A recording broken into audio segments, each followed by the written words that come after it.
Dominique, l'heure est venue de conclure ces riches débats. C'était passionnant. Oui, On vous écoute pour le mot de la fin. Si j'ai bien compris, d'ailleurs, le challenge est fort parce que l'heure est passée depuis 10 minutes.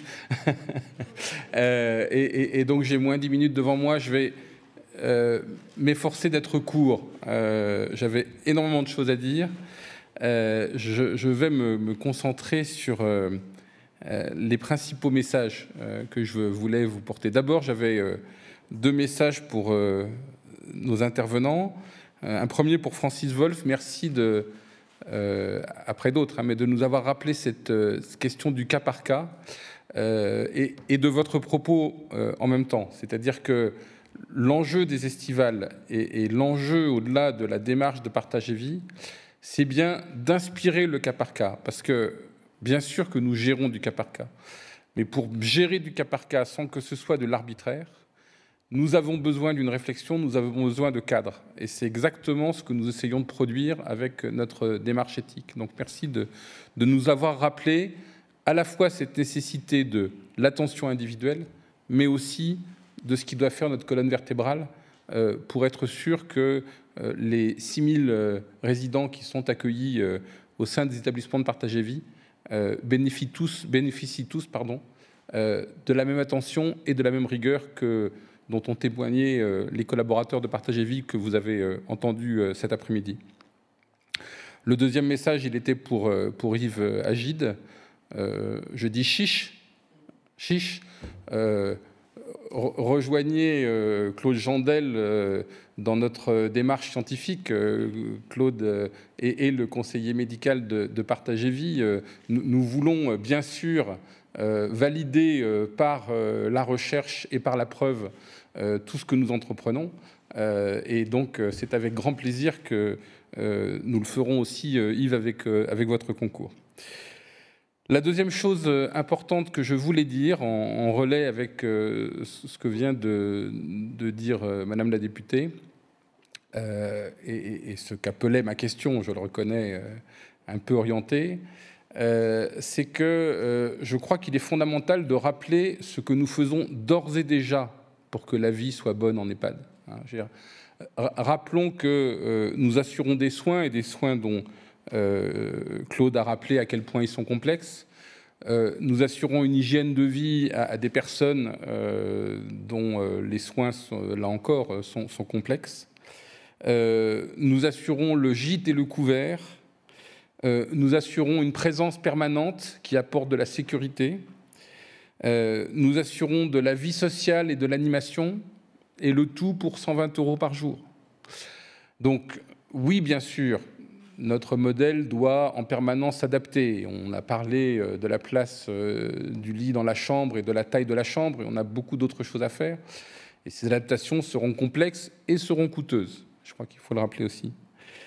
Mais je suis sûr, et je voulais le redire, que l'EHPAD, bien sûr, ne peut concurrencer le rêve d'un domicile harmonieux où des multitudes d'enfants et de petits-enfants sont à la disposition de l'ancêtre pour satisfaire à ses désirs et s'occuper de son bien-être. D'accord. Mais bien souvent, l'EHPAD est une bien meilleure solution que le cauchemar de la réalité. Et je pense qu'il faut le rappeler aussi, parce que sinon, c'est un peu trop facile. Donc c'est pour ça que je suis convaincu que d'ores et déjà aujourd'hui, l'EHPAD concourt à la vie bonne. Ensuite, et là je vais ramasser mon propos, on l'a dit, on l'a vu tout au long de l'après-midi, concourir à la vie bonne, c'est répondre à plusieurs niveaux de ce qui fait la vie. Bien sûr, les besoins essentiels, je viens d'en parler. Bien sûr aussi, et donc nous y porterons toute notre attention, la satisfaction des sens et des désirs. Et quand je dis les sens, c'est tous les sens. Le goût et l'odorat lorsqu'il s'agit de servir des plats. Le toucher lorsqu'il s'agit de faire une toilette. L'ouïe, la vue, lorsqu'on vit dans une ambiance qui est une ambiance agréable. Et l'ouïe, à la fois l'attention portée au bruit dans nos établissements et aussi aux soins par la musique, hein, auxquels nous allons nous attacher. Donc tous ces sens, tous ces désirs aussi, et tant mieux si les désirs sont forts, si les désirs arrivent à s'exprimer, les désirs de faire encore quelque chose, et pas simplement d'être, comme l'évoquait Philippe, mais aussi de pouvoir faire quelque chose de temps en temps, même si je souhaite aussi qu'on chasse l'idée que pour valoir quelque chose, il faut être utile. Je pense qu'il est encore plus essentiel de trouver d'autres valeurs à l'être humain que son utilité, et que c'est bien aussi dans toutes les attentions qu'on porte aux personnes accueillies qu'on va leur renvoyer l'image de personnes qui comptent et dont la vie vaut d'être vécue. Donc l'attention aussi à tout ce qui fait la place de l'individu dans une société. On en a parlé. Je redis un mot sur la place des familles. J'ai été frappé dans les expériences qui ont été remontées à propos de la vie bonne, de récits extrêmement émouvants, de la façon dont, au cours de l'accueil en EHPAD, on peut aider à réparer des liens familiaux. Par construction, cette période de la fin de vie est une période où ces blocages familiaux, ces vieilles histoires rentrées, se précipitent presque au sens chimique du terme. Et ça me frappe quand je visite des établissements d'avoir assez vite des gens qui viennent s'épancher sur leur douleur familiale. Je crois que là, il y a un rôle important à jouer auquel on doit porter attention. Il y a aussi le fait, dans ce rôle social d'ailleurs, de reprendre sa place dans la famille. Là encore, hein, des exemples que j'ai vus où on explique qu'une personne qui a pu recevoir sa famille dans une salle à manger privée au sein de l'établissement, du coup, elle était replacée à sa position de chef de famille. Voilà, c'est tout bête, mais ça me paraît aussi extrêmement important. Bien sûr, la vie sociale, c'est partager avec les autres, hein, jouer, échanger, parler, boire un coup, tant mieux. Être animateur et pas simplement animé, hein, être costumière comme Juliette.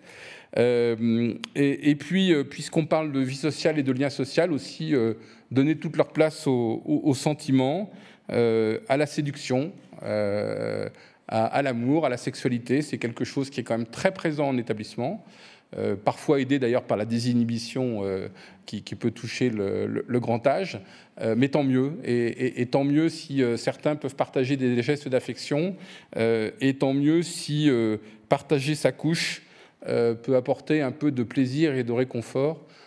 Je ne vois aucun inconvénient à ce que ce genre de choses se produisent dans nos établissements, bien au contraire.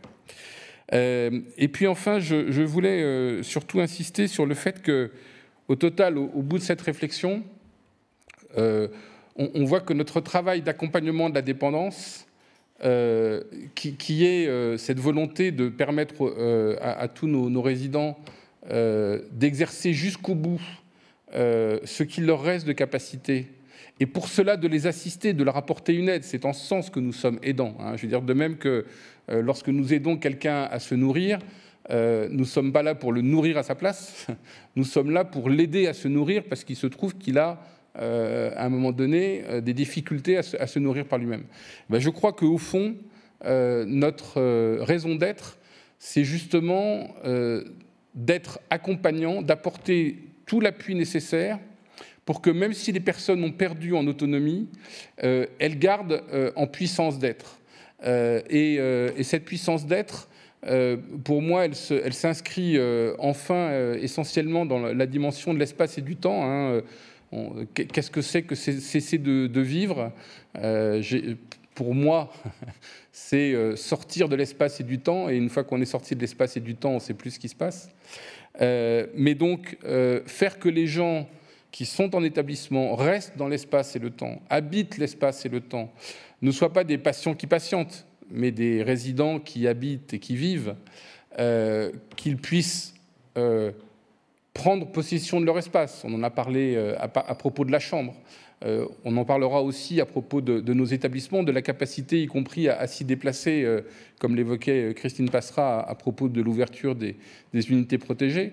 Je crois qu'il y a une possession de l'espace qui doit être rendue possible. Il y a une possession du temps qui doit être rendue possible, autant que possible. Il faut, au sens propre du terme, prendre du temps, prendre le temps sans rendre possesseur. Évidemment, c'est complexe pour nous et pour nos équipes. Donner le temps aux gens de choisir quand est-ce qu'ils ouvrent des volets, de choisir quand est-ce qu'ils se lèvent, de choisir quand est-ce qu'ils se lavent, de choisir quand est-ce qu'ils veulent ou pas voir leurs proches, parce que oui, ça existe aussi des résidents pour qui la vie bonne, c'est pas forcément d'avoir ses enfants sur le dos. Tout ça, c'est extrêmement important, et c'est cela que nous devons accompagner. Voilà.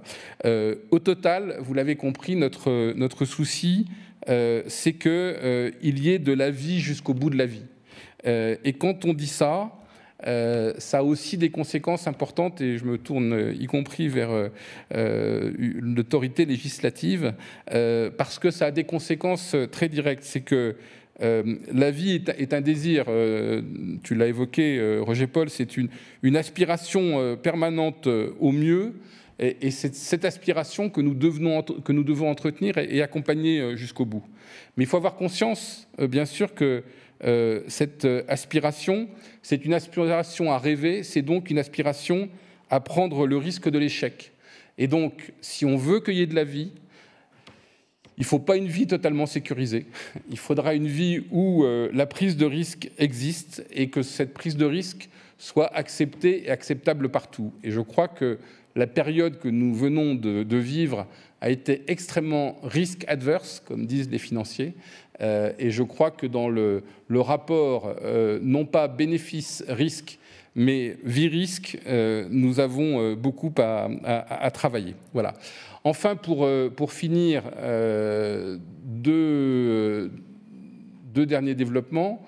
Le premier, c'est que je pense qu'il faut tous que nous partagions les uns et les autres des maîtres de vie ou des maximes qui nous aident à vivre. Alors pour moi, j'emprunte à Figaro boire sans soif et faire l'amour en tout temps, voilà ce qui nous distingue des bêtes. Pensons-y pour nos établissements. Et préférons rire de tout plutôt que d'en pleurer. Et puis, j'ai hésité à vous le passer, mais je vais juste vous inciter à aller l'écouter. Réécouter la chanson de Georges Brassens, L'Ancêtre. Vous verrez comment ça passe, comment ça parle du Kremlin Bicêtre. C'est assez amusant et ça inspire bien nos réflexions. Voilà, et je pense que parler du vivant qui était Brassens est important à la fin de nos propos. Et puis pour terminer, et en rebondissant sur un certain nombre de choses que nous avons évoquées, vous dire qu'à l'écoute de tout ce que nous avons dit aujourd'hui, de ce qui aussi se dit à propos des EHPAD, à propos du grand âge, etc., il me semble, nous y retravaillerons, nous avons prévu d'y réfléchir aussi avec Karine Lefebvre, qui est vice-présidente du Comité national d'éthique. Il me semble que les sujets du rapport entre l'éthique et le droit ont été fortement questionnés pendant toute cette période dans notre univers, et que ce sera sans doute un bon sujet à débattre lors d'une prochaine édition des Estivales. En tout cas, merci beaucoup de votre attention, et j'espère que nos débats vous auront intéressé. Alors moi, il me reste à remercier les intervenants, à tous ceux qui sont venus et qui nous ont suivis sur Internet. Si vous souhaitez revoir une intervention ou la conseiller à vos proches, il y aura un replay sur la chaîne YouTube de la Fondation Partage et Vie. J'ajoute qu'un livre va être publié au PUF. Normalement, vous devez voir sa couverture. Non ? Bon. En tout cas, merci. Excellente soirée. Je vous souhaite une santé et une vie bonne, évidemment. Merci beaucoup.